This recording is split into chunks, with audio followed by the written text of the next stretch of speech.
Hi everyone, welcome back to Country Cooking with Carly. I am so thrilled because today I am making this delicious looking Tuscan salmon recipe. From what I see with the recipes, it looks like it's going to turn out absolutely delicious. And I have fresh farm-raised salmon here, boneless, skinless, really good quality salmon. So I cannot wait to make this for you guys, and I think it's going to turn out absolutely delicious, just like my baked macaroni and all the desserts I've done for you guys so far. So let's get started. First, you're going to want to make sure you wash and then pat dry the salmon. You don't want to put it into the skillet wet. You are going to be adding oil and butter, so you don't want it to start out wet.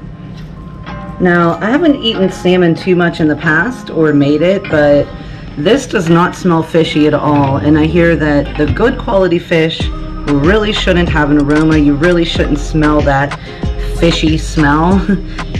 And this is farm raised, great quality salmon, and I really don't smell anything. After you pat dry these fillets with a paper towel, you're going to be seasoning them, and I'm going to use natural sea salt here, and we're just going to sprinkle a little bit of salt on each one.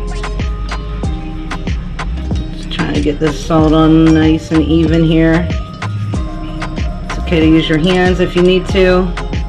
I have a big container of salt here, and I really don't want to put too much on each one, so I'll be using my fingers.